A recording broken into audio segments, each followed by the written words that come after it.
గోరంక గూటికే చేరావు చిలక, భయమెందుకే నీకు బంగారు మలక.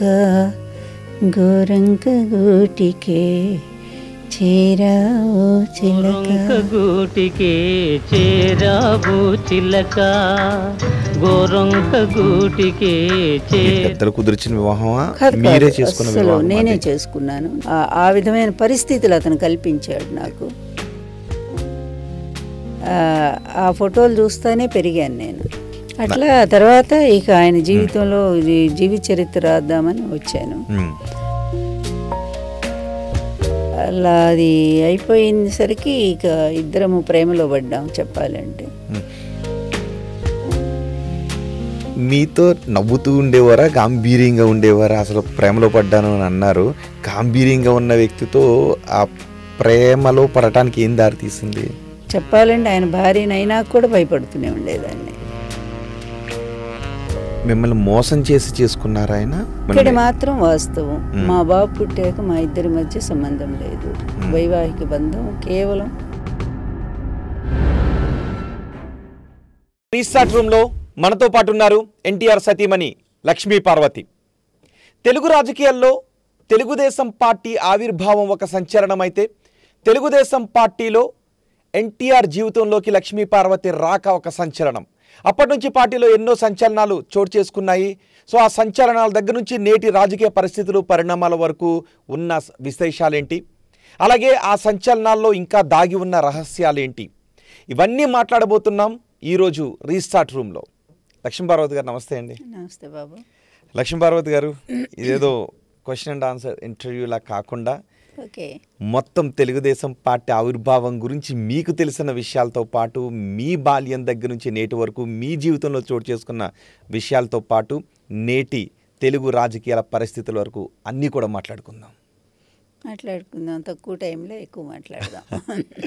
ఎలా ఉన్నారు ఇప్పుడు? బాగున్నాను, హ్యాపీగా. ఎక్కడ ఉంటున్నారు ఇప్పుడు? హైదరాబాద్లోనే ఉంటున్నారా, విజయవాడలో ఉంటున్నారా? హైదరాబాద్. మా అబ్బాయి డాక్టరు, మా కోడలు డాక్టరు. చక్కగా మనవడు ఆడుకుంటూ. ఓ మనవడు. మనవడు ఏజ్ ఎంత? 4 years. ఓకే, ఒక్కడే మనవడా? ఒక్కడే మనవడు. తర్వాత అక్కడ కూడా 10 రోజులు అక్కడ ఉంటాను పార్టీ కోసం. మొన్ననే జనరల్ సెక్రటరీ ఇచ్చారు జగన్ గారు, అందువల్ల మీటింగ్స్కి వెళ్తూ ఉంటాను. ఓకే, ఒకసారి ఎలాగో అబ్బాయి అమ్మాయి మనవడు మాట తీశారు కాబట్టి ఆర్థోపెడిక్స్ కదా అబ్బాయి? ఓకే. కోడలు డెర్మటాలజిస్ట్. హైదరాబాద్లోనే ఉంటున్నారా, చెన్నైలో, బెంగళూరు? ఇక్కడే ఉన్నారు, కేర్లో పనిచేస్తున్నాడు మా అబ్బాయి. అట్లా ఓన్ హాస్పిటల్ కూడా ఈ మధ్య స్టార్ట్ చేసుకున్నారు. మా కోడలు చూస్తుంది ఆ హాస్పిటల్. Okay, nice. మనోడి పేరు? ఆయన పేరా దక్షరామ్. రాము, మా ఆయన పేరు కలిసి వచ్చేట రాము. నక్షత్రం పేరు కలిపి పెట్టారు. నైస్. ఎలా ఉన్నాయి ఇప్పుడు? జనరల్ సెక్రటరీ పదవి కూడా ఇచ్చారు కదా మీకు. ఇంతకుముందు తెలుగు అకాడమీ చైర్పర్సన్గా కూడా పనిచేశారు. ఎలా ఉన్నాయి రాజకీయాలు? ఎలా ఏంది, వరస్ట్గా ఉన్నాయి ఇప్పుడైతే మాత్రం. ఇంకా చాలా దారుణంగా. ఎందుకంటే ఇక్కడ నేను ఒక పార్టీ వ్యక్తిగా మాట్లాడట్లేదు, ఒక బ్యాలెన్స్. ఎవరైనా మధ్యలో నిలబడి చూడండి, పార్టీలకు అతీతంగా చూడండి.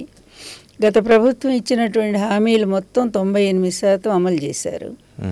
ఈ ప్రభుత్వం ఏం చేసింది? 16 లక్షల కోట్లు, 18 లక్షల కోట్లు అని అబద్ధాలు చెప్పి, అయినా సరే అంతకంటే మేము ఎక్కువ ఇస్తామని చెప్పారు వీళ్ళు కదా. లక్ష్మీపార్వతి గారు, ఈ పార్టీల పాలన విధానపరమైన విషయాల్లోకి వెళ్దాం. ఎలాగున్నాయి రాజకీయాలని? ఎందుకనంటే మీరు టీడీపీలో ఎన్టీఆర్ సతీమణిగా టీడీపీలో క్రియాశీలకంగా పనిచేశారు, చాలా యాక్టివ్గా పనిచేశారు. ఆ తర్వాత సొంత పార్టీ పెట్టారు. ఇప్పుడు నేను పెట్టిన పార్టీ అది చెప్తాను నేను. నాకు ఎన్టీఆర్ అంటే బాల్యం నుంచి పిచ్చి. బాల్యం నుంచినా? బాల్యం అసలు ఊహ తెలిసిందే నుంచి మా ఇంట్లో ఆయన ఫోటో ఉండేది దేవుడి గదిలో. అంటే మా అమ్మ మా నాన్న కూడా ఆయన అభిమానులు. ఓకే. అట్లా ఆయన ఫోటో దేవుడి గదిలో చూస్తూ ఆయనే దేవుడు అనే అభిమానంతో పెరిగాను నేను. అందువల్ల బాల్యం నుంచి వీర అది ఏం చెప్పలేదు. ఎన్టీఆర్ ఏ ఫోటో ఉండేది? మామూలుగా ఉన్న ఫోటోనా లేకపోతే కృష్ణుడు రాముడు వేషధారణ? నాకు ఇప్పుడంతా అయితే గుర్తులేదు నిజంగా. చిన్న ఫోటో ఇంతదే. ఆ రోజుల్లో పెద్దగా రావు కదా, ఆ రోజుల్లో వాళ్ళకి ఫోటో దొరకటమే కష్టం. పేపర్లు లేవు, మా ఊరు న్యూస్ పేపర్లు వచ్చేవి కాదు. ఈ బళ్ళు వాళ్ళు సినిమా వచ్చినప్పుడల్లా బళ్ళల్లో వచ్చి పాంప్లెట్లు విసిరి పుచ్చుకొని వేస్తుండేవాళ్ళు గ్రామాల్లో. అవును, మాదో చిన్న ఊరు కదా, పచ్చల తాడిపోరు మాది, పొన్నూరు తాలూకా. అయితే అట్లా మా అమ్మ ఆ పాంప్లెట్లోదేదో ఆయన ఫోటో చింపుకొని పెట్టుకుందనమాట. ఓకే, అట్లా అందువల్ల ఇప్పట్లాగా ఇంత మంచి ఫోటోలు అప్పుడేం దొరికాయి అసలు. మా ఫోటోలే లేవు, నా చిన్నప్పుడు ఫోటోలే లేవు. ఏజ్ ఎంత ఉంటుంది అప్పుడు మీరు మందిరంలో ఉన్నప్పుడు? మీకు ఊహ తెలిసి ఆయన్నే అంటే ఊహ తెలిసే దగ్గర నుంచి అలా ఆ ఫోటో చూశాను నేను. తర్వాత అది పోయి ఉంటుంది, తర్వాత ఎప్పుడు అది పేపరు ఫోటోనే కదా. అంటే ఒక అభిమానం పెరగటానికి, ఆయన ఒక దేవుడు అనే భావన కలగటానికి ఊహ తెలిసిన దగ్గర నుంచి ఆ దైవ మందిరంలో ఆయన ఫోటో చూడటం ఒక కారణం. తర్వాత పెరిగే కొద్దీ కూడా ఆయన సినిమాల పట్ల మా పేరెంట్స్ నుంచే వచ్చింది నాకు అభిమానం. మా నాన్న ఎక్కువ ఆయన సినిమాలకే తీసుకెళ్ళేవారు. నాకు పుట్టినరోజు వస్తే చాలు ఎన్టీఆర్ సినిమాకి తీసుకెళ్ళేవాడు. పక్కనే కదా మాకు పొన్నూరు, 3 కిలోమీటర్లు. అట్లా ఎన్టీఆర్ సినిమా నా 5 ఏళ్ళప్పుడు గులేబక్క వాళ్ళ సినిమా వచ్చింది నా పుట్టినరోజు అప్పుడు. అయితే గుంటూరులో తీసుకెళ్ళాడు మా నాన్న. తీసుకెళ్తే నేను ఆ స్క్రీన్ ముందు కూర్చుంటానని గొడవ చేశాను, చిన్నపిల్లనే. సరే కూర్చోబెట్టాడు. అందులో ఏదో హాస్య నటులు మట్టి పెళ్ళలుగా పడుతుంటది, అది చూసి నిజమే అనుకొని ఏడుస్తా వచ్చాం. ఏడ్చేవాళ్ళం కదా, అట్లా ఏడుస్తూ వచ్చాం మా నాన్న దగ్గర. అది గుర్తుంది, అది కొంచెం. అట్లా ఇక తర్వాత కూడా అభిమానంతో పెరిగాను. పార్టీ పుట్టిన వెంటనే 82లో ఆయన పార్టీ స్థాపించినప్పుడు మొట్టమొదటి అప్పటి వరకు మేము కమ్యూనిస్టులు. మా నాన్న పక్కా కమ్యూనిస్టు, ఎప్పుడు కమ్యూనిస్ట్. ఆయన లాస్ట్ వరకు, ఆయన ఎప్పుడు పార్టీ మారలేదు. లాస్ట్ వరకు కమ్యూనిస్ట్ పార్టీలోనే ఉండిపోయారు ఆయన. తర్వాత నేను అంటే నాకంటే ఇంక వేరే పార్టీ ఏం లేదు.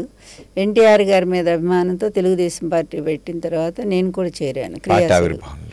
కాదు, మీ నాన్నగారు కమ్యూనిస్ట్ భావజాలం వ్యక్తి కదా, మీకు ఎందుకు కమ్యూనిస్ట్ భావజాలాలు రాలేదు? అదే వచ్చింది నాకు, అందుకనే కదా ఇంత ధైర్యంగా నిలబడగలిగాను. అంటే కమ్యూనిస్ట్ పార్టీలో కాకుండా టీడీపీలోకి రావడం, అట్లా అంటే పూజలు ఇవన్నీ కూడా చేస్తున్నారు. అదే నాలో ఒక ద్వంద్వ ప్రవృత్తి. చెప్పాలంటే 2 వ్యక్తిత్వాలు బలంగా ఉన్నాయి. మా నాన్న వ్యక్తిత్వం పనిచేస్తుంది, అలాగే మా అమ్మ పూజలు చేసేది. ఆమెకి విపరీతమైన పూజలు, వెంకటేశ్వర స్వామి, శివుడు అన్నీ. నా పేరు కూడా అదే పెట్టారు కదా, పార్వతి, శివపార్వతి నా పేరు ఫస్ట్. తర్వాత మా నాయనమ్మ పేరు కోసం లక్ష్మీ పార్వతి అని మార్చారు. మా నాయనమ్మ లక్ష్మీదేవమ్మ. సో మేము చౌదరీసు అక్కడ పచ్చల తాడిపారు గ్రామం. మా తాత దాసరి కోదండరామయ్య చౌదరి, మా నాన్న కృష్ణమూర్తి చౌదరి. అయితే మా నాన్న ఈ చౌదరులు తీసేశాడు కమ్యూనిస్ట్ పార్టీలో చేరిన తర్వాత, వెనక తోకలు ఎందుకని. అట్లా ఉద్యమంలో బాగా పనిచేసిన వ్యక్తి మా నాన్న. ఆస్తులన్నీ పోగొట్టుకున్నారు, నేను ఒక్కదాన్ని వాళ్ళకి సంతానం. మొదటి నుంచి చదువు బాగా చదివేదాన్ని, చాలా చురుకు నేను చదువులో. అందువల్ల చదువు తర్వాత 10th తర్వాత మా నాన్న ఇంకా చదివించను నా పేదరికం వల్ల అని చెప్పాడు. పెళ్లి చేస్తానన్నాడు, కానీ నాకు ఇష్టం లేక నేను వెళ్ళి అప్పుడు భాషా ప్రవీణ్లో చేరిపోయాను. భాషా ప్రవీణ్లో నేను 3 మైళ్ళు నడిచి, 3 మైళ్ళు మళ్ళీ తిరిగి నడిచి, 6 మైళ్ళు నడిచి నేను చదువుకున్నాను. ఆ రోజుల్లో అతి పేదరికం అనుభవించాను. కొన్ని రోజుల పాటు 3 రోజులు అసలు భోజనం కూడా, అన్నం కూడా లేదు నాకు. అలాంటి దుర్భరమైన దారిద్ర్య పరిస్థితిని మేము ఎదుర్కొన్నాము.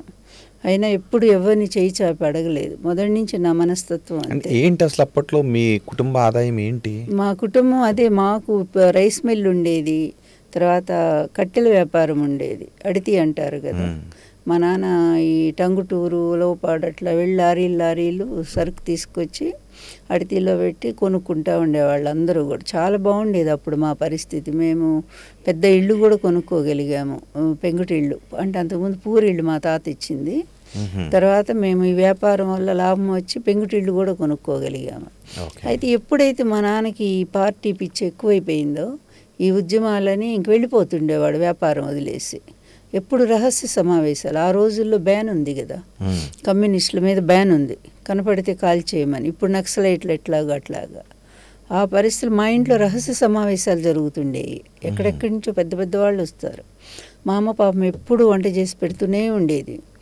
అట్లాంటి ఒక ఉద్యమకర్త మా నాన్న చెప్పాలంటే. అందుకే ఎప్పుడు భలే నీతి నిజాయితీ. ఏనాడు ఒక్క రూపాయి ఒకళ్ళని ముట్టుకోలేదు, ఒక్క సెంటు భూమి లేదు ఆయనకి. ఆయన నాకు ఇచ్చిందల్లా కూడా ఒక ధైర్యాన్ని ఇచ్చాడు, నిజాయితీని ఇచ్చాడు. అందుకే నేను నిలబడగలిగాను. నేను ఈరోజు ఉన్నానంటే నిజాయితీ వల్ల నిలబడ్డాను తప్ప ఇంత అబద్ధాల ప్రపంచాన్ని ఎదుర్కోవాలంటే ఒక నిజాయితీయే కావాలి. అదొక్కటే నా దగ్గర ఉంది. ఆస్తులు ఎప్పుడూ లేవు, ఇప్పుడు నాకేం పెద్దగా లేవు, అంతే. ఎప్పుడు నేను అందుకనే దేన్ని ఆశించను. ఎందుకంటే మా ఇక్కడ కమ్యూనిస్ట్ స్వభావమేమో ఇది, ఏమి ఆశించకుండా ఉండటము అనేది. మా అమ్మ చేసే పూజల వల్ల నాకు కూడా శివుడు అంటే బాగా ఇష్టం ఏర్పడింది. అందువల్ల రోజు శివుడిని పూజ చేసేదాన్ని నేను. మా నాన్న అస్సలు పూజలు ఒప్పుకునేవాడు కాదు, కానీ మా అమ్మ అలవాటు నాకు వచ్చింది. అయినా కూడా నాకు మిత్తు ఇప్పుడు కూడా మూఢనమ్మకాలు, ఈ మిత్తు, ఈ మాయలు ఇవి ఎప్పుడూ నమ్మను నేను. మూఢనమ్మకాలు అస్సలు లేవు. నేను ఎమ్మెల్యేగా నామినేషన్ వేసిన రోజు కూడా అమావాస్య రోజు వేసాను నేను. అందువల్ల అసలు మూఢనమ్మకాలు చాలా వ్యతిరేకం నేను. ఇప్పుడిప్పుడు నాకు చరిత్ర మీద చాలా ఇంట్రెస్ట్ పెరిగింది.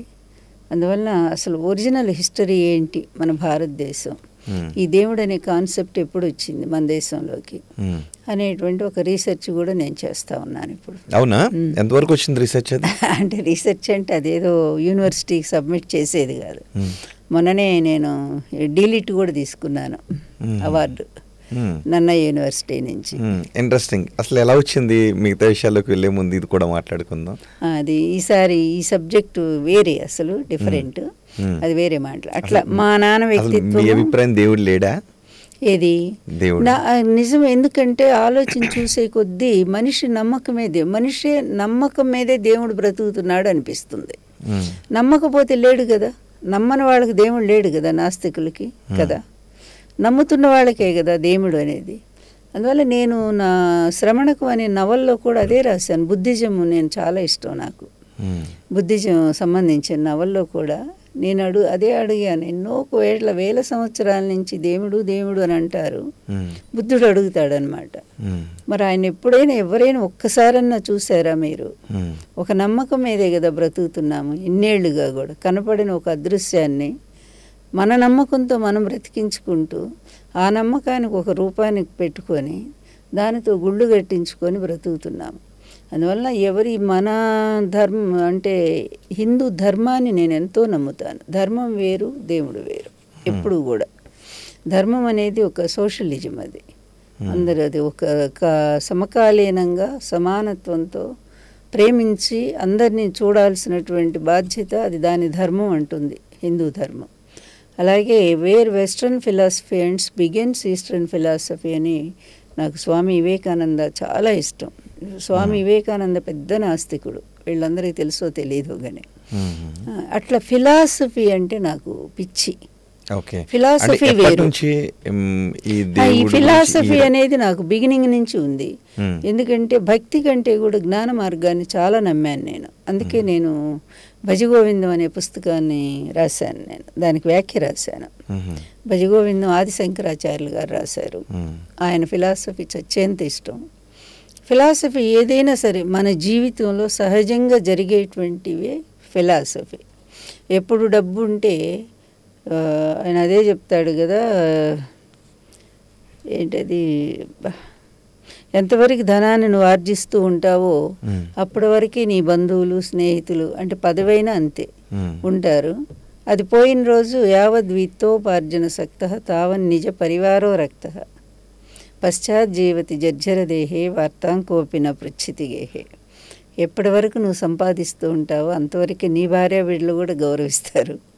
అది పోయిన రోజు నీ పట్ల ఎవరికి గౌరవం. ఇది న్యాచురల్ కదా, ఇది లోకరీతి కదా.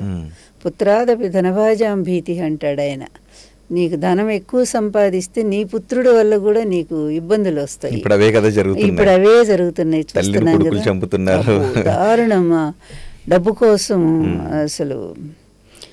అందువల్ల ఇది ఫిలాసఫీ.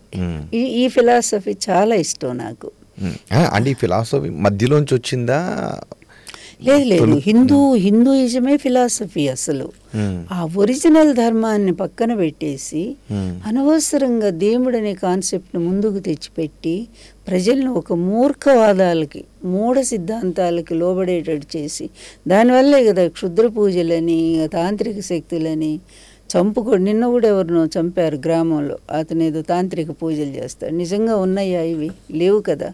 దెయ్యము అబద్ధమే కదా. ఇట్లాంటివన్నీ కూడా ఎంకరేజ్ చేసుకుంటూ అందువల్ల ఏంటంటే ఏదైతే ధర్మంలో లోపాలు ఉంటాయో వాటిని నిర్మూలన చేసుకుంటూ పోవాలి.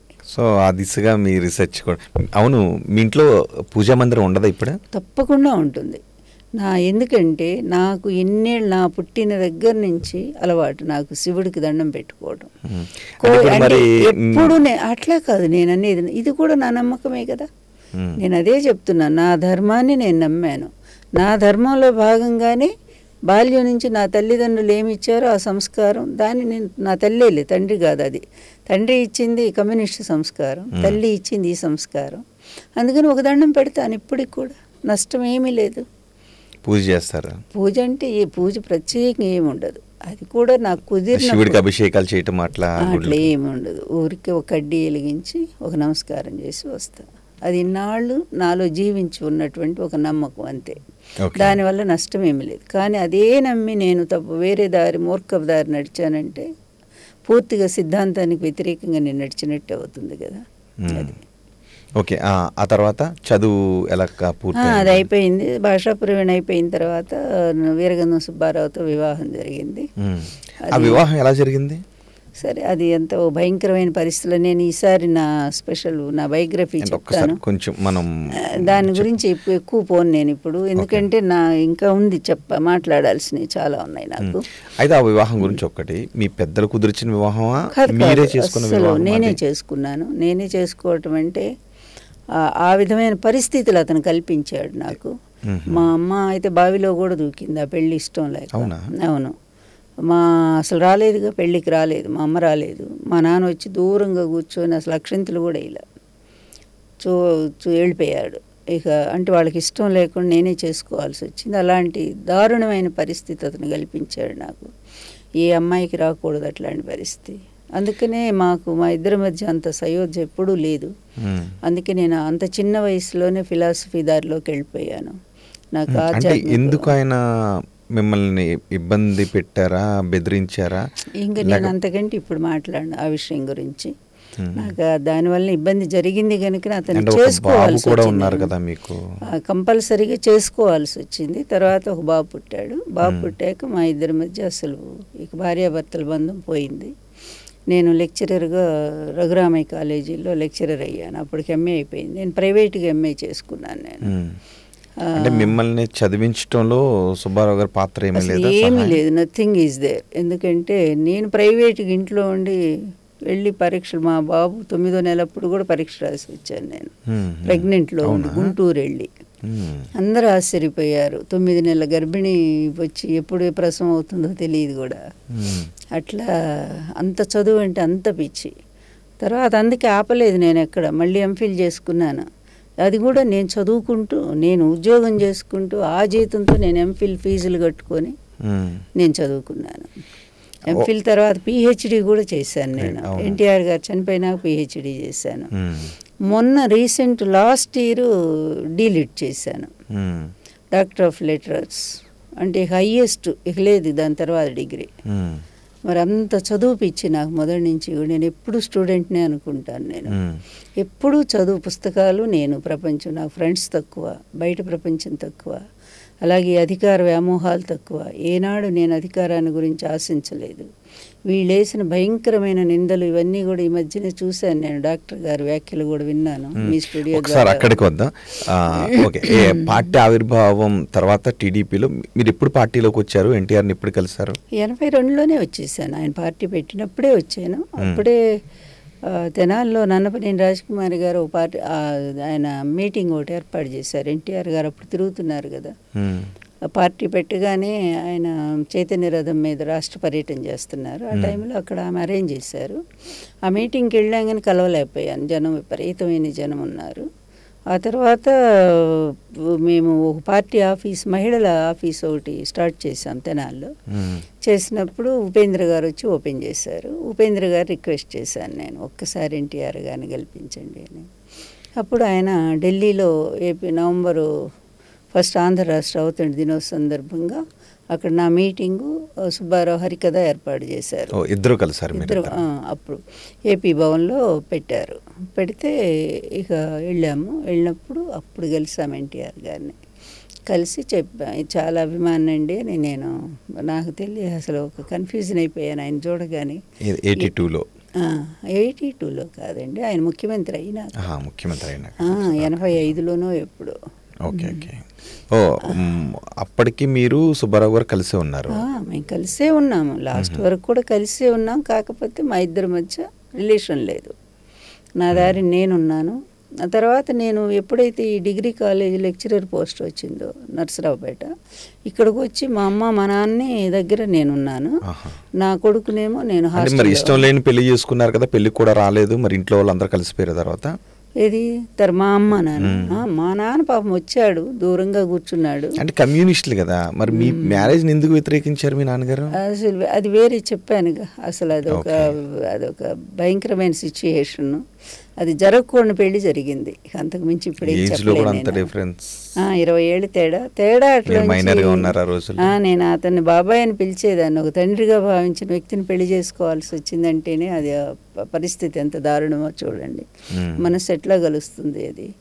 సరే, అయినా సరే మనస్సుని పూర్తిగా ఆధ్యాత్మిక వైపు మళ్లించుకున్నాను. ఆ రోజుల్లోనే ధార్మిక ఉపన్యాసాలు చెప్పేదాన్ని 20 ఏటే. ఎంత మంచి పేరు నాకు. అదే భారతీయ ధర్మము, తర్వాత ఆ ధర్మంలో ఉండేటువంటి మంచి అంశాలేంటి, ఇదే తప్ప దేవుళ్ళ గురించి ఎప్పుడు చెప్పాలి. అప్పుడు కూడా నేను అంటే చెప్పాను కదా, అప్పటికి నాకు ఇంత మెచ్యూరిటీ ఏమి లేదు, కానీ ఎందుకు అప్పటి నుంచే నాకు ఫిలాసఫీయే పిచ్చిగా పట్టుకుంది. జ్ఞాన మార్గం అంటే ఆత్మ మార్గం పట్టుకుంది నాకు, భక్తి మార్గం కంటే. మార్గం అంటే ఏంటి? అంటే ఏలే జీవాత్మ పరమాత్మ అని అంటారు కదా, ఆత్మ ఉంటుందా? అదేలే, ఉంటుందా లేదంటే చివరికి మనకు తెలిసేది ఏం లేదు, అదంతా ఒకటేనని. ఏంటంటే mind is its own place, it's make a hell or heaven, heaven or hell. Last realise అయింది అది నేను. మన మనస్సే స్వర్గాన్ని సృష్టిస్తుంది, మన మనస్సే నరకాన్ని సృష్టిస్తుంది అనేది నేను రియలైజ్ అయ్యాను. సరే, ఇప్పుడు రియలైజేషన్స్తో సంబంధం లేకుండా నేను ఒక ప్రశాంతంగా మనసును ఉంచుకోగలిగానంటే ఫిలాసఫీ నాకు ఒక మాస్టర్ లాగా పనిచేసింది నాకు. అందులో అద్వైత ఫిలాసఫీ చాలా ఇష్టపడతాను నేను. అద్వైత ఆది శంకరాచార్య నా గురువుగా భావిస్తాను నేను. అంత పిచ్చి. అలాగే భగవద్గీత కూడా ఇష్టం నాకు బాగా. అందువల్ల ఎక్కడైనా సరే మనకి ఈ భక్తి యోగం కానీ, భక్తి అనేది కూడా తప్పని నేను అంటలేదు. భక్తి అనేది ఒక ప్రాథమిక దశ, మనిషిని మంచి వైపు మళ్లించుకోవడానికి, ఈ ప్రాపంచిక చింతనల నుంచి కొంత, ఈ కోరికలు వీటి నుంచి కొంచెమైనా సరే మళ్లించుకోవడానికి వాళ్ళకి ఒక మార్గం, మొదటి మార్గం. ఆ రోజుల్లో భక్తి శ్లోకాలు చెప్పేవారు మీరేమన్నా? లేదు, ఎక్కువ ఇదే చెప్పేదాన్ని. ఇది భజగోవిందమే చెప్పేదాన్ని. ఒకసారి చెప్తారా? ఇవి ఇందాక చెప్పాను కదా. అసలు సంస్కృత శ్లోకాల్లో అంటే మీ హరికథ చెప్పేటప్పుడు లేకపోతే? నేను హరికథ ఎప్పుడూ చెప్పలే. ఇదే చాలా మంది రాంగు నన్ను అదొక దుష్ప్రచారం చేశారు. అదే ఒక అబద్ధం. నేను చెప్పాను, నా చుట్టూ అల్లబడ్డ కథలే పెద్ద హార్మోని వేరు. అది హార్మోనియం కాదు, ఊరికే సౌండ్ బాక్స్. టీవీలో కనపడాలని కూర్చున్నా, అది లాగుతూ టీవీలో కనపడాలని. అది కూడా ఏదో పెద్ద ఇష్యూ చేసి చూసారా అని చూపించాను. నేను హరికథ చెప్పినట్టు ఎప్పుడైనా ఒక్క ఫోటో ఎవరైనా ఇచ్చారా? మరి అన్ని హరికథలు చెప్తే ఎక్కడో చోటు దొరుకుతాయి కదా. అయినా ఎందుకు ఇలాంటి అబద్ధాలు ప్రచారాలు చేస్తారు? అసలు నాకు తెలియని కూడా తెలియదు. అది హరికథకి ఎన్నో కళలు కావాలి. నాలో ఒక్క కళ కూడా లేదు దానికి సంబంధించిన కళ. చాలా గొప్ప ఆర్ట్ కదా అది. అంటే మీరు సుబ్బారావు గారు హరికథ చెప్తున్న వీటి ద్వారా తెలుగుదేశం పార్టీకి ప్రచారం చేయలేదు ఎప్పుడు? హరికథలు ఆయన చెప్పలేదు. అప్పుడు ప్రచారం వేరు, పాటలు ఏదో పాడేవాడు అతను, తెలుగుదేశం చేశాడు ఆయన. ఇద్దరు కలిసే చేశారు. నేనేమో ఉపన్యాసాలు చెప్పాను. నేను ఉపన్యాసాలు చెప్పేదాన్ని. ఎందుకంటే నాకు ఉపన్యాసాలే అలవాటు మొదటి నుంచి. అప్పుడు ఎన్టీఆర్ మీకు ఒక వెహికల్ కూడా అరేంజ్ చేయించారు. చేయించారు. అందులో హరికథలు లేవు అప్పుడు కూడా. నేను ఉపన్యాసం, అతను పాటలు పాడేవాడు, తెలుగుదేశం పాటలు. అట్లా చేశారు, ప్రచారం చేశాం మొదట్లో. ఓకే. ఆ తర్వాత ఇప్పుడు కలిసారు ఎన్టీఆర్ని? తర్వాత 85లో మహానాడప్పుడు ఒకసారి కలిసాము. అపాయింట్మెంట్ ఇచ్చారు. ఆ రోజు చాలాసేపు 40 నిమిషాలు మాట్లాడారు. ఏం చదివారు అన్ని వివరాలన్నీ కనుక్కున్నారు. ఇంకా ఆయన మనసులో బాగా గుర్తుండిపోయాయి. అప్పుడు ఆ కలయిక బాగా గుర్తుండిపోయాం. తర్వాత నేను ఎంఫిల్ చేసేటప్పుడు ఆయన అడిగాను బయోగ్రఫీ రాస్తానని. అంటే ఇవి నీ మొహం రాస్తావులే, ఇప్పుడు చిన్నదానివి నువ్వేం రాస్తావు, నాది ఒక ఓషన్, ఐఎమ్ ఓషన్ లైక్ అన్నారు. సరేలే, నిజంగా రాయలేను అనుకొని వెళ్ళిపోయాను నేను. ఎంఫిల్ అయిపోయిన తర్వాత మళ్ళీ ఆయన దగ్గర. ఎందుకు ఎన్టీఆర్ జీవిత చరిత్ర రాయాలనుకున్నారు? నాకు ఇక చెప్పాయి కదా, నాకు ఇద్దరు ఇష్టమైన వాళ్ళు. ఒకరు పొలిటికల్గా నేతాజీ సుభాష్ చంద్రబోస్, చాలా ఇష్టం. అది నేను కళ్ళు తెరిచాక మా ఇంట్లో ఉన్న ఫోటోలు అవే. ఏవి నేతాజీ సుభాష్ చంద్రబోస్, లెనిన్, స్టాలిన్. మా నాన్న పెద్ద పెద్ద ఫోటోలు ఫ్రేమ్లు చేసి పెట్టించాడు. అవి ఆ ఫోటోలు చూస్తూనే పెరిగాను నేను. తర్వాత మా అమ్మ మా నాన్న ఇద్దరు కూడా నేతాజీ గురించి చెప్తుండేవాళ్ళు. ఇది ఢిల్లీ చలో, భరత నేత భాగ్యదాత, బోసుబాబు పిలిచెరా, ఎత్తిన నెత్తురు కడవలు వారులై ఏరులై, ఎత్తిన జెండ దించకోయి. అసలు ఏం ఆవేశం వచ్చేదంటే, వెళ్దాం పా తాతను చూద్దాం, నేతాజీ అని ఏడ్చేదాన్ని అంట. ఢిల్లీ పోదాం పదా అని. అందుకని ఆ బాల్యం నుంచి ఈయన ఆయన ఇద్దరు మనసులో బాగా. అందుకే వాళ్ళిద్దరి చరిత్ర రాయాలని నేను ఎంఏ అయిపోయినాక నాకు ఆలోచన వచ్చింది. ఎందుకంటే నేను రైటర్ని అయ్యాను. అప్పటికే వ్యాసాలు రాయటము, కవితలు రాయటము అట్లా అలవడింది. అంటే మీరు సీరియస్ రచయిత్రగా, లేకపోతే ఇంట్లో సీరియస్నెస్ ఉండేదా మీరు సరదాగా? ఎందుకంటే బాల్యం అన్నప్పుడు సరదాగా ఆటలు పాటలు సెటైర్లు ఇవన్నీ కూడా ఉంటాయి కదా, మీ అలా ఏమీ లేదు. నా జీవితం అంతా కష్టాల కడలి. చెప్పాలి అంటే ఎప్పుడూ ఒంటరితనమే. అందుకే నాకు పుస్తకాలు స్నేహితులయ్యారు. నేను చదివినంత సాహిత్యం బహుశా ఆడవాళ్ళు ఎవరు చదివి ఉండరేమో అనుకుంటున్నాను నేను. అయితే ఉంటే ఉన్నారే మహానుభావులు అంత. ఎందుకంటే ఇక పుస్తక ప్రపంచం తప్ప ఏ బుక్ దొరికినా అది చదువుతూనే ఉండేదాన్ని. ఇది అందులో కథలు లేదు, డిటెక్టివ్ సాహిత్యం అని లేదు, నవలలని లేదు. 3వ క్లాసు నుంచి ఒక ధారణ చదవటం అనే ధారణ అలవాటు పడింది నాకు. అట్లా లైబ్రరీకి వెళ్ళి ఆ బుక్స్ తెచ్చుకొని అప్పుడే శ్రీకాంత్ నవల చదివానంటే మీరు చూడండి. శరశ్చంద్ర నవల అప్పుడు చిన్న 9 ఏళ్ల వయసులో చదివానంటే మీరు ఆలోచించండి. ఆ తర్వాత అన్నా కరీన్ టాల్స్టాయ్ చదువుతూ ఐఏఎస్ అయిపోయి ఉండాల్సిందేమో.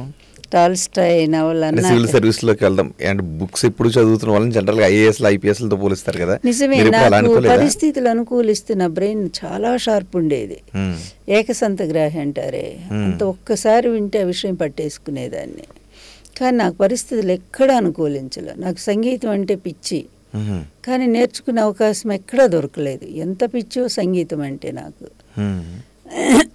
మా ఫ్రెండ్ ఒక అమ్మాయి నేర్చుకుంటా ఉండి, తర్వాత ఎప్పుడో గుంటూరులో తెనాల్లో నేర్చుకుంటుంటే నా స్నేహితురాలు ఆమె, వాళ్ళ ఇంటికి వెళ్తే ఆమె నేర్చుకుంటా ఉంటే ఆ సాపాసాలు ఆమె కంటే నేనే బాగా చెప్పాను. అవునా? సంగీత మాస్టర్ అదే అన్నాడు. ఒకసారి చెప్తారా? ఇప్పుడు అవన్నీ ఎక్కడ గుర్తుంటాయి, కొంచెం గుర్తుండి ఉంటుందేమో. లేదు అసలు. ఏ సంగీతం అంటే ఇష్టం? అన్ని క్లాసికల్ సంగీతం ఇష్టమే, కర్ణాటక ఇష్టమే, హిందుస్థాన్ ఇంకా ఇష్టం. మెలోడీ సాంగ్స్ బాగా ఇష్టపడతాను. నా ఘంటసాల అంటే ప్రాణం. ఘంటసాల, సుశీల అంటే. అలాగే హిందీలో కూడా లతా మంగేష్కర్, అందరు చాలా మంది ఉన్నారులే. నైట్ పడుకున్నప్పుడు వింటూ నిద్రపోతాను నేను. ఓకే, ఇప్పటికినా? ఇప్పటికి కూడా అదే అలవాటు ఉంది. అంటే సరదాగా హమ్ చేయటం, పాడటం లేదా?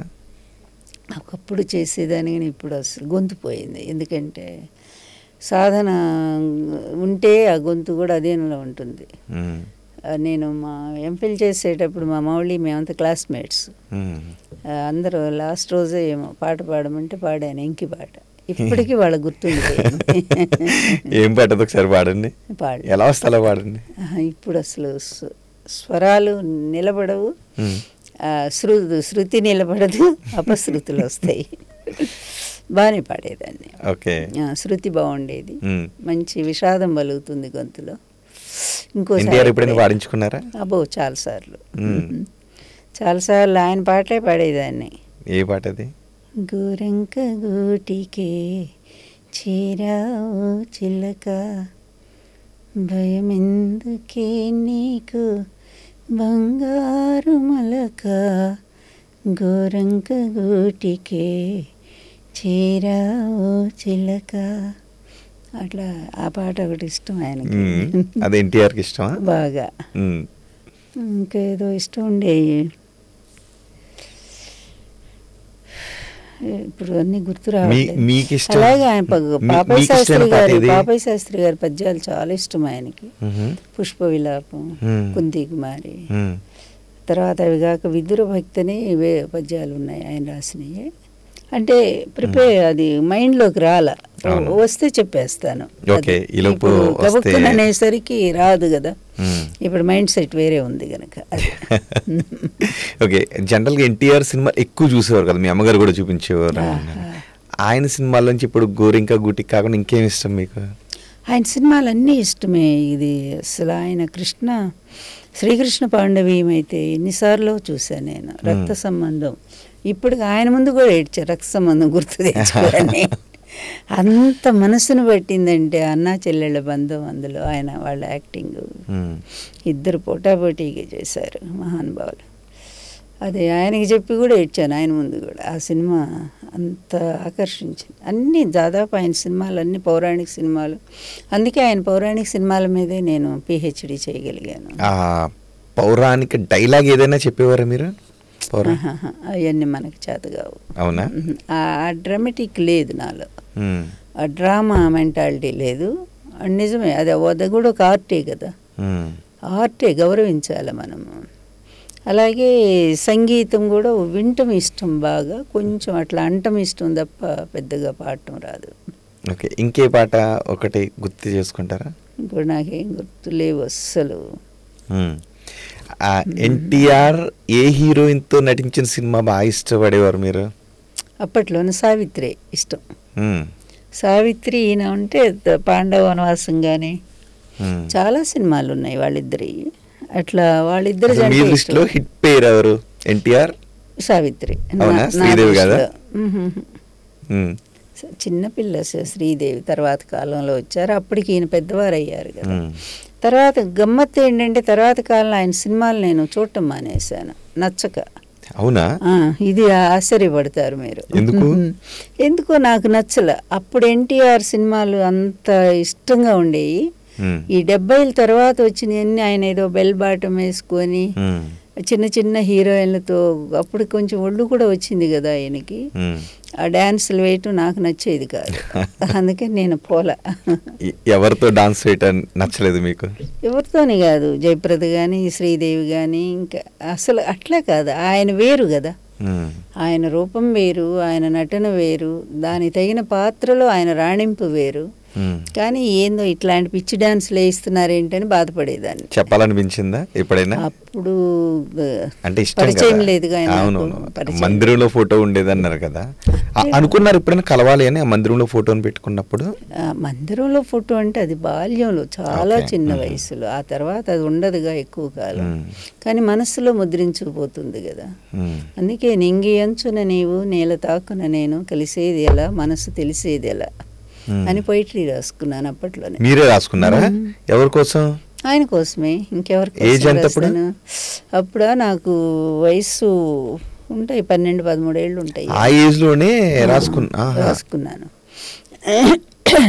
నింగి అంచున నీవు నేల తాకున నేను, కలిసేదిలా మనసు తెలిసేది. అప్పటి నుంచి కలవాలని అనుకున్నాను.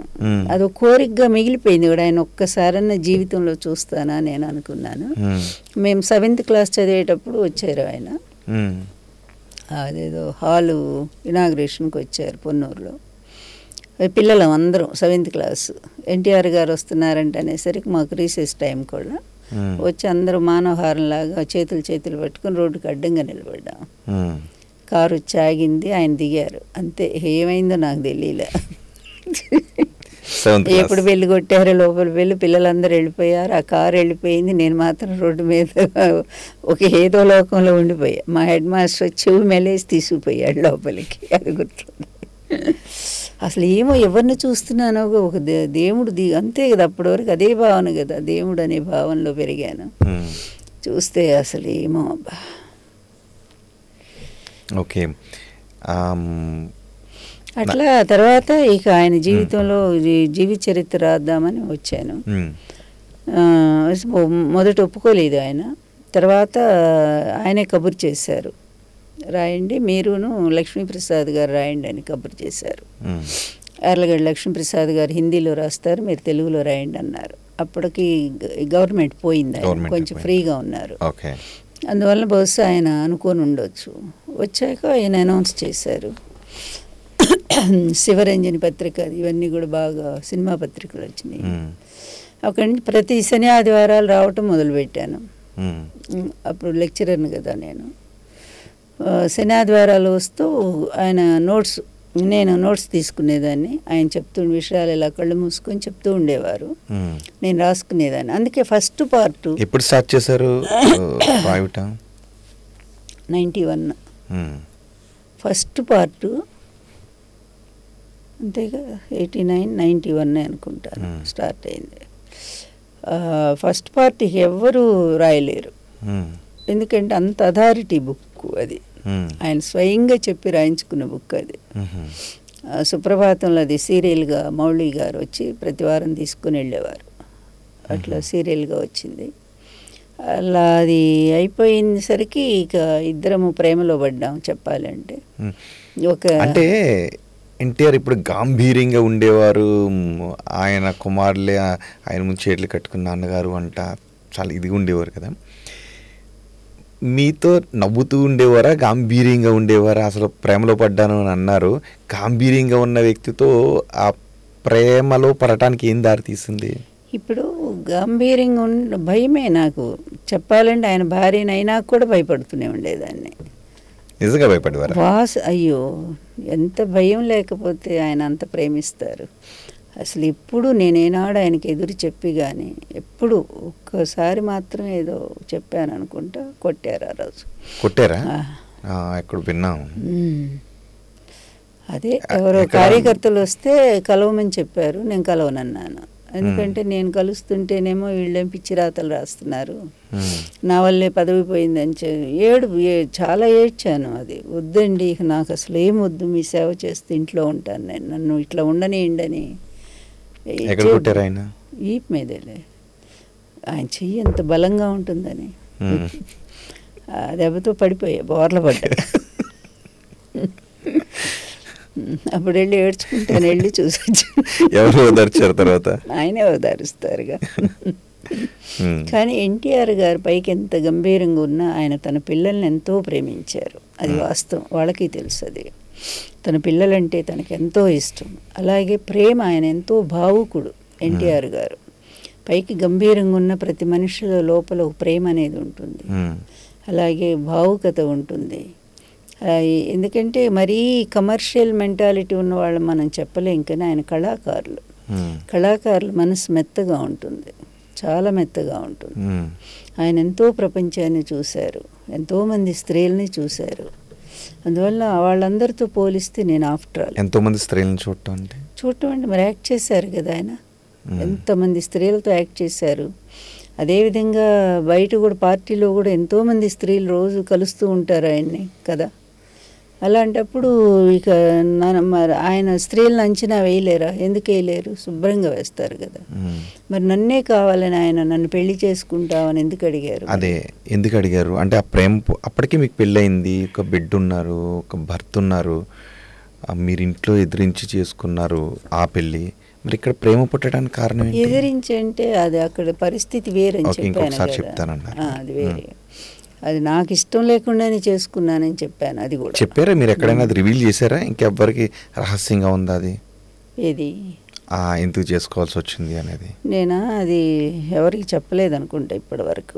ఏంటి? నాకు ఎందుకంటే వద్దనుకున్నా మళ్ళీ వాళ్ళ గురించి చెడుగా మాట్లాడటం కూడా ఇష్టం లేదు. లేదు, కొంత అపోహ ఉండిపోతుంది కదా, ఒకసారి క్లారిటీ ఇస్తే మీరు ఎందుకు చేసుకోవాల్సి వచ్చింది? ఇప్పుడు అపోహలు అంటే నేను నిజం చెప్పినా కూడా నమ్ముతున్నారా? తెలుగుదేశం వాళ్ళు పిచ్చి పిచ్చిగా నా మీద ఎందుకు పెడుతున్నారు? నేను నిజమే చెప్పాను, నా జీవితమే నిజం చెప్పాలంటే ఒక్క అబద్ధం నేను ఇంతవరకు ఆడలేదు. అయినా సరే వాళ్ళు వాటన్నిటిని కూడా అబద్ధాలుగా చిత్రిస్తున్నారా? అందువల్ల వాటన్నిటికీ ఎలా సమాధానం చెప్పగలం ఈ లోకంలో మనము? అసలు వీరగంధం సుబ్బారావుతో మీ అదే అంటే ఆ ఒక్కటి ఎందుకంటే మిమ్మల్ని మోసం చేసి చేసుకున్నారా ఆయన? అది ఇప్పుడు నేను చెప్పను, ఇంకొకసారి నా లైఫ్ హిస్టరీ చెప్పినప్పుడు చెప్తాను ఏం జరిగిందనేది చెప్తాను. ఎప్పుడు చెప్పాలిగా మరి లోకానికి ఒకసారి, తెలియకపోతే అపోహ ఉండిపోతుందిగా ఎందుకు ఏం జరిగిందనేది. ఒక్కటి చెప్పండి. ఒక్కటి మాత్రం వాస్తవం, మా బాబు పుట్టాక మా ఇద్దరి మధ్య సంబంధం లేదు, వైవాహిక బంధం కేవలం బయట కొనసాగుతూ ఉంది, లోపల దంపతులం కాదు. నేను పూర్తిగా ఒక సన్యాసి స్థితిలోకి వెళ్ళిపోయాను, ఆధ్యాత్మిక మార్గంలోకి వెళ్ళాను. అందుకే ఆధ్యాత్మికవేత్తగానే నేను ఉపన్యాసాలు మొదలుపెట్టాను. భారతీయ ధర్మం, హిందూ ధర్మం, వీటి మీద నేను మొదలుపెట్టాను. అంటే ఆయన మీరు ఆయనతో ఇమ్మడలేకపోవటానికి కారణం ఏజ్ క్యాపా లేకపోతే?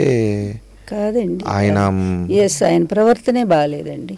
అవునా? మొదటి నుంచి కూడా ఆయన ప్రవర్తన మంచిది కాదు. ఆయన చాలా ఇబ్బంది పెట్టారు నన్ను, ఎంతో కొట్టేవారు, వేధించేవారు, అనుమాన మనస్తత్వం. అబ్బో ఎన్ని నరకం చూశాలేండి అది. అందుకనే నేను చనిపోయిన వ్యక్తుల గురించి చెడు మాట్లాడటం ఇష్టం లేక నేను అవాయిడ్ చేస్తున్నాను. దయచేసి అర్థం చేసుకోండి నన్ను. నేను ఎప్పుడు ఒక సంస్కారిని, నేను నిజంగా అలాగే బిహేవ్ చేస్తూ వచ్చాను ఇప్పటి వరకు. ఏ వ్యక్తిని కూడా వ్యక్తిగతంగా నేను ఎప్పుడూ దూషించలేదు నా జీవితంలో. అది నా తల్లిదండ్రులు ఇచ్చిన సంస్కారం నాకు. నేనే కష్టాలు పడుతున్నాను, మౌనంగా భరిస్తున్నాను. లేకపోతే ఇంత అబద్ధాలు నా చుట్టూ అల్లబడితే ఒక్క నిజం ఉందా అండి వీళ్ళ దగ్గర? చెప్పమనండి, ఒక్క నిజం చెప్పమనండి. లక్ష్మీపార్వతి, ఎన్టీఆర్తో వివాహం జరిగిన తర్వాత ఏమైంది? వివాహం జరిగిందే, కుటుంబ సభ్యులందరినీ కూర్చోబెట్టి చెప్పారు ఆయన నాకు అవసరము, తప్పనిసరిగా మ్యారేజ్ చేసి. అందరూ వ్యతిరేకించారా ఎన్టీఆర్ కుటుంబంలో? మాకు గవర్నమెంట్ వచ్చాక అందరూ వచ్చారు కదండి, ఆడపిల్లలే రాలేదండి. ఆడపిల్లలు రాకపోవటానికి వీళ్ళిద్దరే కారణం అండి, పురంధరేశ్వరి, భువనేశ్వరి అండి. మగపిల్లలు అందరూ వచ్చారుగా, ఒక హరికృష్ణ తప్ప. హరికృష్ణ యార్లగడ్డ రానియకుండా చేతిలో పెట్టుకున్నాడు. అందుకే మీకు మోహన్ కృష్ణ వాళ్ళందరి ఇళ్ళకి మమ్మల్ని తీసుకెళ్లారు కదండి. మోహన్ కృష్ణ, అదేవిధంగా సాయి కృష్ణ, అందరూ పెద్ద అబ్బాయి జయకృష్ణ, అందరం కలిసిపోయాం. రోజు అందరూ వస్తూ పోతున్నారు మనవలు మనవరాళ్ళు. ఇక బాలకృష్ణ అయితే ఎక్కువ నా దగ్గరే ఉండేవాడు, అమ్మ అమ్మ అంటూ. అంత అభిమానంగా ఉన్నాం కదా. ఈ ఆడపిల్లలు చేసిన కుట్ర. అందుకనే నేను మరణం తర్వాత కూడా బాలకృష్ణ ఒకసారి మీ ఇంటికి వచ్చారు. అవును, వచ్చారు. బాలకృష్ణ అంటే నాకు అభిమానమే, నేనంటే అబ్బాయికి కూడా అభిమానమే. కానీ ఈ కుట్రలు కుతంత్రాలు ఇవన్నీ నేను తర్వాత చెప్తాను. దయచేసి ఒక్కదానికి కుతంత్రాలా లేకపోతే మొత్తం కుతంత్రమేనండి, మొత్తం కుట్రే. అది ఎలా జరిగింది ఇంకొకసారి మీకు దయచేసి సవిస్తరంగా చెప్తాను. ఇప్పుడు మాత్రం డాక్టర్ వెంకటేశ్వరరావు గారు మొన్న మీ టీవీలో, నేను ఇది మాత్రం చెప్పకపోతే తెలుగుదేశం పార్టీలో చీలిక రావటానికి మీరు కారణం అని అన్నారు. నేను అక్కడికి వస్తున్నాను, నేను ఆ పాయింట్ దగ్గరికి వస్తాను. తెలుగుదేశం అంటే ఇప్పుడు మీరు సహజంగా ఇలాంటి స్థితిలో ఒక పెళ్లి జరిగేటప్పుడు కుటుంబంలో ఏకాభిప్రాయం రావటం అనేది ఎక్కడైనా కష్టమే అవుతుంది. అది కూడా ఎన్టీఆర్ కుటుంబంలో జరిగింది కూడా అదే. మా పెళ్లి వల్ల వీళ్ళకి ఏంటి నష్టం? అది నేను అడిగేది ఒక్కటే. మా పెళ్లి వల్ల వీళ్ళకి ఏమైనా ఆస్తులు రాలేదా? అప్పటికే పెళ్ళిళ్ళు అయిపోయినాయి కదా వాళ్ళందరికీ. 82లోనే వీళ్ళ ఆస్తులన్నీ ఇచ్చేశారు కదా ఆయన పార్టీ పెట్టినప్పుడు. పిల్లలందరికీ ఆస్తులు పనిచేశారుగా, అది అడగండి. అందరికి అన్నీ క్లియర్ అయిపోయి ఆయన ఏకాగ్గా బ్రతుకుతున్నారు. భార్య చనిపోయి 12 ఏళ్ళు అయిందిగా. నేను కూడా పూర్తిగా డైవర్స్ అయ్యింది కదా. అలాంటప్పుడు డైవర్స్ కాలేదు కదా, అప్లై చేసి ఉన్నాను అప్పుడు నేను. మాకు పెళ్ళికి ముందే వచ్చినాయిగా నా విడాకులు. అందువల్ల మేమిద్దరం ఇష్టపడి వివాహం చేసుకుంటే మా వివాహం వల్ల మీకు వచ్చిన ఇబ్బంది ఏంటి? ఇది ఒక్కటే వాళ్ళని అడుగుతున్నాను. అలాగే వివాహం జరిగేటప్పుడు అక్కడికి వస్తాను. అంటే మీరు ఎన్టీఆర్ జీవితంలోకి వచ్చారు, కొన్ని వ్యతిరేకలో ఇంకొకటి ఉన్నా కలిసామని అన్నారు. ఆ తర్వాత పార్టీలోకి వచ్చారు, ఆ తర్వాత అధికారంలో కూడా. నేను పార్టీలోకి రాలేదండి, నేను దయచేసి అవి చెప్పాల్సిన అవసరం చాలా ఉంది. ఇంకొకసారి నేను సవిస్తరంగా మళ్ళీ వస్తాను. ఏంటంటే పార్టీలో ఎన్టీఆర్ గారు అతను పెరాలిటిక్ స్ట్రోక్ వచ్చి తను నడవలేని కూడా పరిస్థితి అండి ఆయన. అందువల్ల ఆయన నన్ను తన వెంట తీసుకు అవసరం ఉంది. ఆయనకు మెడిసిన్స్ ఇవ్వాలా, భోజనం పెట్టాలా. అది వాళ్ళని అడగాలి మీరు. ఎన్టీఆర్ గారి స్టేట్మెంట్ మీరు చదవండి, ఇందులో ఉంది. ఎవరు నన్ను చూసుకోవటం లేదు, నాకు అవసరమైన పెళ్లి చేసుకున్నాను పెద్ద స్టేట్మెంట్ ఇచ్చారు ఎన్టీఆర్ గారు. మీరు ఒకసారి భావన మీరు కల్పించారా, నిజంగా జరిగింది? అయ్యో, అప్పటికి నేను ఎక్కడున్నానండి ఆయన స్టేట్మెంట్ ఇచ్చినప్పుడు. కల్పించటం ఏంటండి? కల్పిస్తే ఇదే పిచ్చి రాతలు, పిచ్చి కార్టూన్లు ఒకళ్ళు కల్పిస్తే ఎన్టీఆర్ వ్యక్తిత్వాన్ని ఇంకా కూడా హననం చేస్తున్నారు. ఒక్క మాటలో చెప్పాలంటే ఎన్టీఆర్ వ్యక్తిత్వాన్ని అల్లుళ్ళు ఇద్దరు కూడా ఒక్కటే ఫైనల్ ఒక్క మాట అండి. ఆ రోజు ఆయన అధికార దాహం కోసం ఆ రోజు నన్ను బూచిగా చూపించాడు.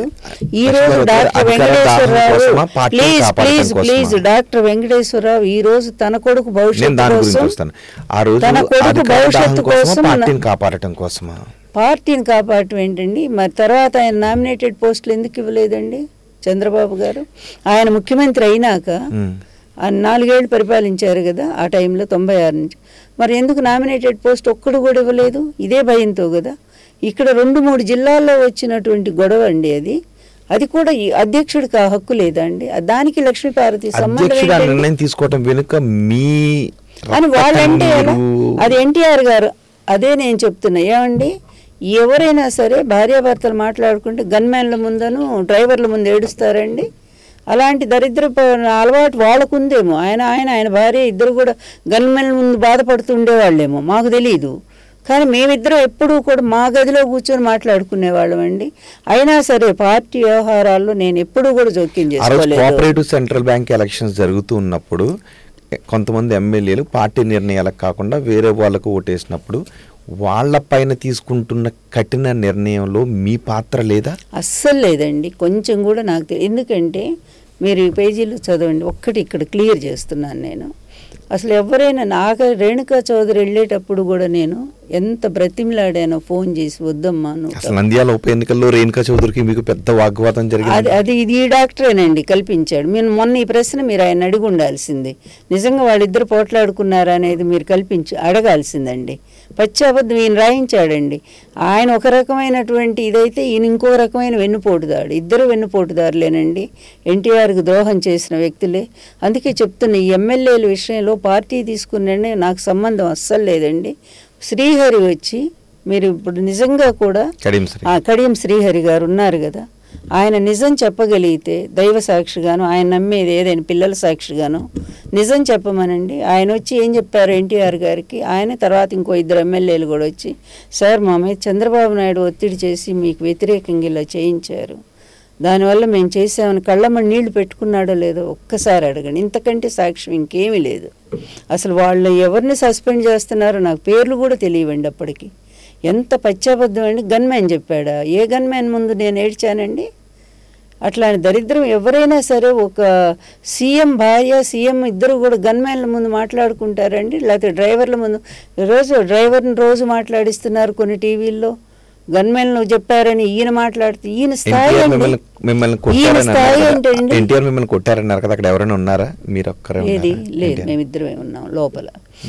అది వేరండి. అదేంటంటే మంచి పని కోసం నేను మాట వింటలేదని వీపు మీద కొట్టారు, బోర్ల పడ్డాను.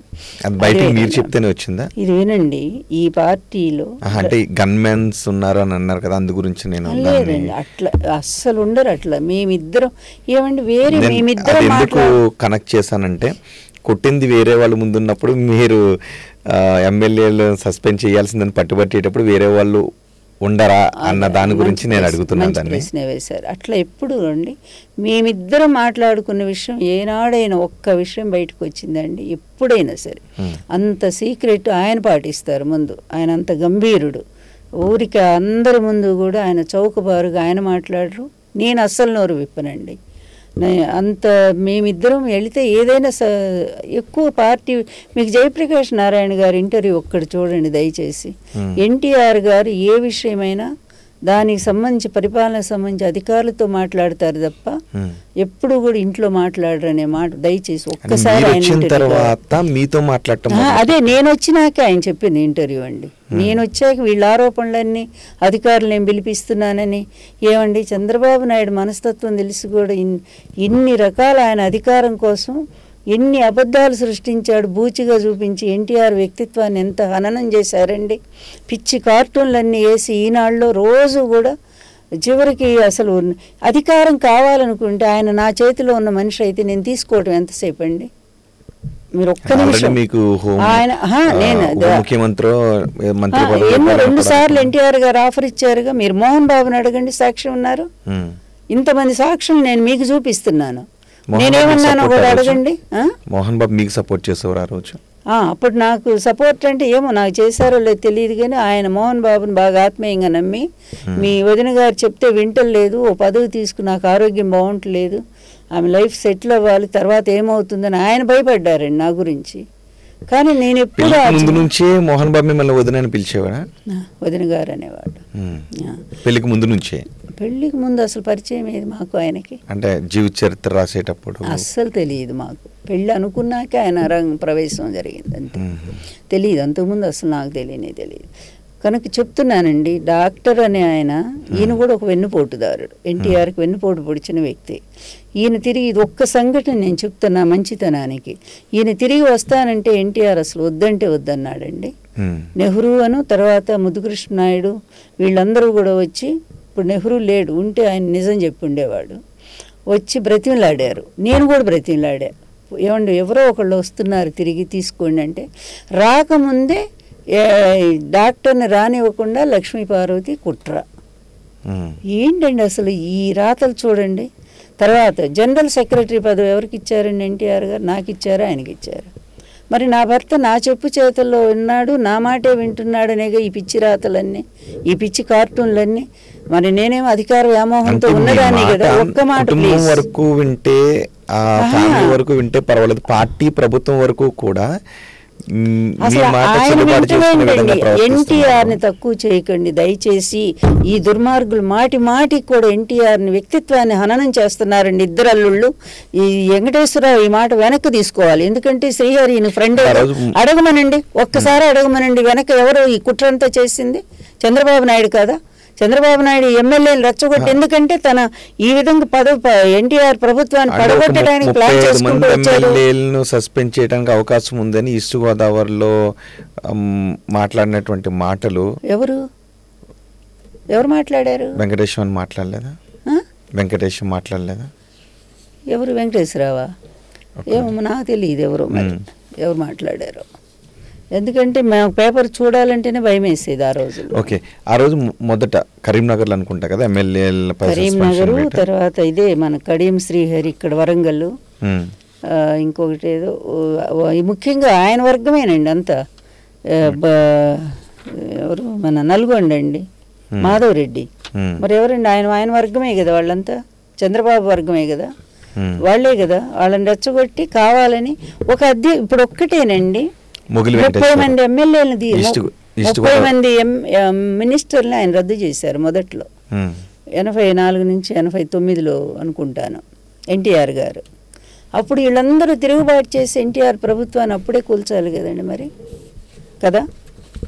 ఈయన 8 మంది ఎమ్మెల్యేలని పార్టీ నుంచి పార్టీ విరుద్ధమైన చర్యలు చేసిన సస్పెన్షన్ చేస్తే దాన్ని కూడా లక్ష్మీపార్వతికి అంటగట్టేసి అది పార్టీ వ్యతిరేక ఎమ్మెల్యేని సస్పెండ్ చేసిన తర్వాత మరో 35 మందిని చేయబోతున్నారని ముగిలి వెంకటేశ్వర ఈస్ట్ గోదావరిలో అన్నారు. ఆడెవడు తెలీదా మీకు ఆ విషయం? నాకు అస్సలు తెలియదు. ఆయన ఎవరు అసలు? సో వీళ్ళందరినీ సస్పెండ్ చేయాలి, ఎవరైతే వ్యతిరేకంగా పనిచేశారో, పార్టీ నిర్ణయాలకు వ్యతిరేకంగా పనిచేశారో వాళ్ళందరినీ సస్పెండ్ చేయాలి. ఎవడో ఏదో ఇస్తే అది మాకెలా సంబంధం ఉంటుందండి? అతను ఎవరు అసలు? ఎవరు ఆ మొగిలి వెంకటేశ్వరరావు ఎవరు? ఆయన ఎవరో చెప్పండి ఆ క్యారెక్టర్ ముందు మాకు. అందువల్లండి ఇది ఒక్కటే నేను తీవ్రంగా ఖండిస్తున్నాను. డాక్టర్ వ్యాఖ్యలు వెనక్కి తీసుకోవాలా? మీకు సాక్ష్యం ఇస్తున్నాను. శ్రీహరి గారు వచ్చి చంద్రబాబు రెచ్చగొట్టాడు, చంద్రబాబు మమ్మల్ని అందరినీ కూడా ఈ విధంగా తిరుగుబాటు చేయమన్నాడు. పార్టీ చర్య తీసుకుంది, తప్పేం లేదు అన్నగారు. మేము తప్పు చేసామని కళ్ళనీళ్ళు పెట్టుకొని బాధపడ్డారా లేదో శ్రీహరి గారే సాక్ష్యం. అలాగే నేను ఎవరి ముందు నాకు అసలు సంబంధమే లేదండి ఆ సస్పెన్షన్, అది పార్టీ నిర్ణయం. ఎందుకంటే పార్టీకి అన్ని కమిటీలే కదండి, అంతే కదా, క్రమశిక్షణా సంఘం ఎమ్మెల్యేలపై 8 మందిపై వేటు వేస్తారు, తర్వాత మరికొంతమందిపై వేటు వేయబోతున్నారు. సో పార్టీ ఒక్కటేనండి, చంద్రబాబు నాయుడు గారు ఎన్నైనా చేస్తారండి జిమ్మిక్కులు. క్రియేషన్ ఎవడో చేత ఏదో స్టేట్మెంట్ ఇప్పిస్తే దానికను లక్ష్మీపార్వతి సంబంధం ఏంటండి?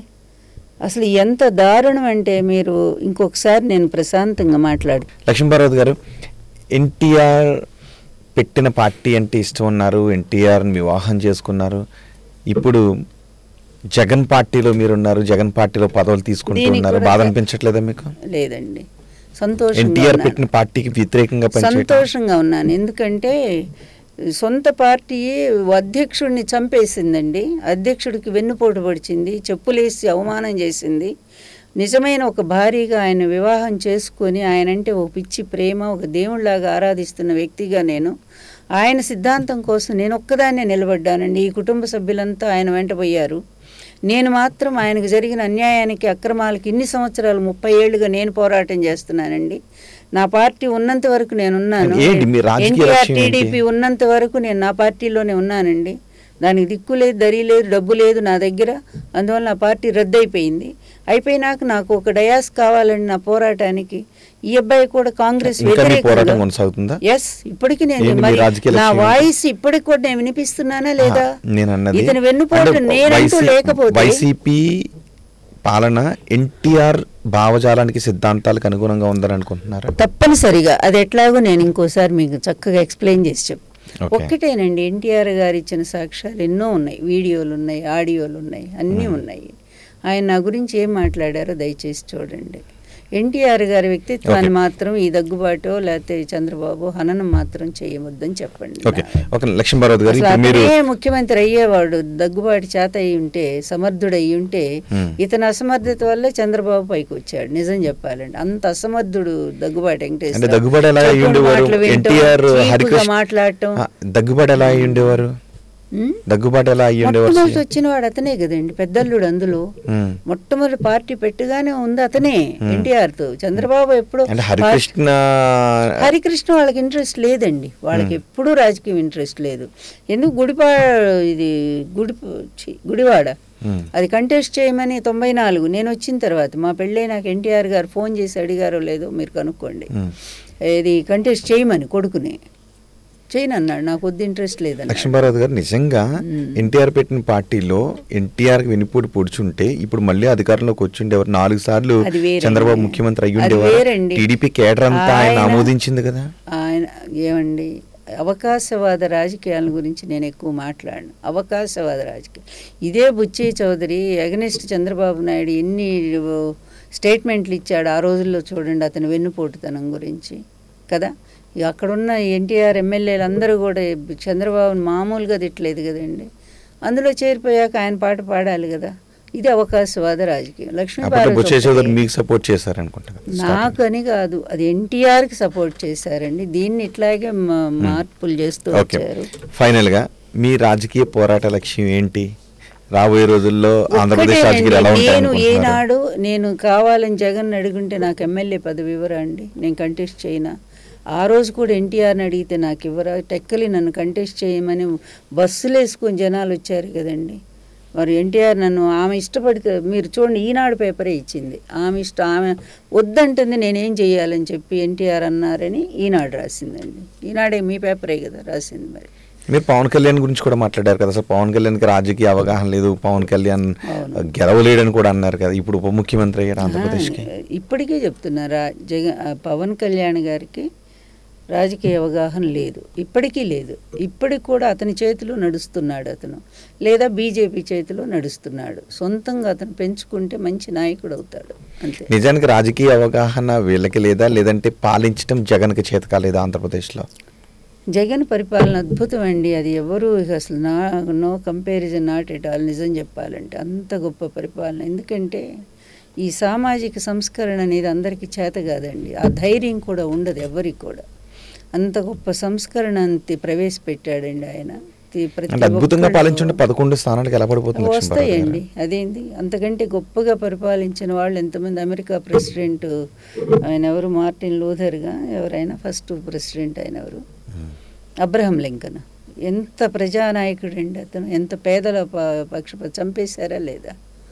అందువల్ల అవి చెప్పొద్దు. సంస్కరణవాదులందరూ చచ్చిపోయారండి.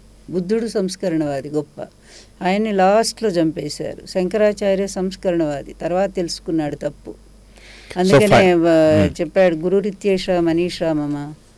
సో ఫైనల్గా నేను ఒకటి అడుగుతాను, ఎన్టీఆర్ పెట్టిన పార్టీ ఇప్పుడు ఇలా బతుకుంది అంటే అది చంద్రబాబు తీసుకున్నటువంటి ఆ రోజు ఈ పార్టీ బ్రతికున్నా చచ్చినా ఒకటి నిజంగా చెప్పాలంటే అది చచ్చిన దాంతోనే సమానం అండి. అది ఏమన్నా ప్రజలకు మేలు చేసే పార్టీగా ఉందా? అబద్ధాలుగాను, అక్రమాలు, అవినీతి, దందాలు, రెడ్ బుక్ రాజ్యాంగాలు, ఇంత పిచ్చి పిచ్చి, అలాగే కార్పొరేట్ వ్యక్తులు, శక్తులు, ఎక్కడన్నా పేద వర్గాలకు అందులో ఇంత చోటు ఉందండి? ఇదొక పార్టీ అండి? అసలు ఎన్టీఆర్ పార్టీ సంబంధమే లేదండి. ఇది చంద్రబాబు. లక్ష్మీబారావు గారు, ఇంకా మీరు అంటే అప్పటి కోపాన్ని మనసులో పెట్టుకుని మాట్లాడుతున్నారు తప్ప ఆంధ్రప్రదేశ్ కోపం కాదండి, పరిస్థితి. మీరు డైరెక్ట్ ఎవరినైనా పెద్ద మేధావులనైనా కూర్చోబెట్టండి, తెలగపల్లి రవి గారు లాంటి వారో లేకపోతే నాగేశ్వర గారు లాంటి వాళ్ళనో, ఒక్కసారి ఆ విషయాల మీద సమీక్ష చేయమనండి. వాళ్ళు ఎంత చక్కగా విశ్లేషణ చేస్తారు. నేను ఎప్పుడూ కూడా వ్యక్తిగత కోపం లేదండి. నేను నా భర్తకు జరిగిన అవమానం, అన్యాయం మీదే పోరాడుతున్నాను. ఏ ఆశ నాకు ఆనాడు లేదు, ఈనాడు లేదండి. పదవి మీద కాంక్ష లేదు. ఒక చిన్న అకాడమీ చైర్పర్సన్ నేను ఎందుకు తీసుకున్నానండి? అది నా సాహిత్యానికి సంబంధించింది కనుక. నేను కావాలని నేను అడిగితే ఆయన పెద్ద పదవి ఇచ్చేవారేమో, నేను అడగలేదండి. అండ్ మీరు ఇంకా ఒక పార్టీ పెట్టుకుని దాని మీద నుంచి మీరు పోరాటం చేసి ఉండాల్సిందేమో, గెలుపు పార్టీ నేను పెట్టుకునేదండి. నా దగ్గర దానికి చాలా ఉంది. ఇన్ఫ్రాస్ట్రక్చర్ కావాలి, డబ్బు కావాలి. అది చెప్తాను ఇంకోసారి మీకు. ఫైనల్ గా 2019 నుంచి 24 వరకు లిక్కర్ దగ్గర నుంచి చాలా వాటిలో అవినీతి జరిగింది. ఢిల్లీ లిక్కర్ స్కామ్ కంటే ఎక్కువ అవినీతి జరిగింది అంటున్నారు ఆంధ్రప్రదేశ్ లో. బూతుల రాజకీయం నడిచింది అని అంటున్నారు ఆంధ్రప్రదేశ్ లో. ఏమండి, ఇది ఇప్పుడు ప్రచారం చేసే వాళ్ళు ఉంటే అట్లాగే జరుగుతూ ఉంటుంది. పబ్లిసిటీ, ఈ అబద్ధాల ప్రచారం నా నుంచి ఇప్పటి వరకు అలాగే జరుగుతూనే ఉంది. చేసిందంత వాళ్ళు, అసలు వాళ్ళంత భయంకరంగా తిట్టింది ఎవరన్నా ఫస్ట్ ఎవరండి? ఐటీడీపీ ఎవరితో స్టార్ట్ చేశారండి? షర్మిలానే ఎంత భయంకరంగా చూపించారండి, ఎవరితో అంటగట్టి. తర్వాత ఆయన కుటుంబం ఎంత బజారుకి లాగారండి, ఎంత వైసీపీ నాయకులే ఎన్టీఆర్ కుటుంబ సభ్యుల గురించి ఘోరంగా మాట్లాడినప్పుడు ఎన్టీఆర్ సతీమణి ఎప్పుడు నేను న్యాయం పక్కన ఉంటానండి. వీళ్ళు మాట్లాడినా తప్పే, వాళ్ళు మాట్లాడినా నేను అదే ఖండించాను. భువనేశ్వర్ విషయంలో కూడా నేనే ఖండించానండి. అట్లా అనొద్దు, ఒక స్త్రీని బయటికి లాగొద్దు ఆ విధంగా అని చెప్పి నేను ఖండించానండి. అలాగే వాళ్ళ భార్యలను కూడా మీరు అంటుంటే అది తప్పు కదా అని వీళ్ళని కూడా నేను ఖండించానండి. ఎప్పుడూ కూడా నేను న్యాయం మధ్య ఉన్నానండి. దానికి ఎన్టీఆర్ జీవితంలోకి వివాదాస్పదంగా అడుగుపెట్టిన లక్ష్మీపార్వతి ప్రస్తుతం ఆంధ్రప్రదేశ్లో వైసీపీ కోసం పనిచేస్తున్నారు. లక్ష్మీపార్వతి చాలా విషయాలను ఇంకా చెప్పడానికి నిరాకరించారు. కానీ లక్ష్మీపార్వతి దగ్గర నుంచి ఇంకా చాలా విషయాలు తెలుసుకోవాల్సి ఉంది, ఇంకా చాలా క్వశ్చన్స్ కూడా అడగాల్సి ఉంది. రెండో ఇంటర్వ్యూలో లక్ష్మీపార్వతి ముందు ఆ క్వశ్చన్స్ అన్ని ఉంచుదాం. మీరేమన్నా అడగాలని అనుకుంటూ ఉంటే, మీరు అడగాలనుకుంటున్న క్వశ్చన్స్ని కమెంట్ బాక్స్లో తెలియచేయండి. ఆ క్వశ్చన్స్ని నెక్స్ట్ ఇంటర్వ్యూలో లక్ష్మీపార్వతి ముందు ఉంచుతాను.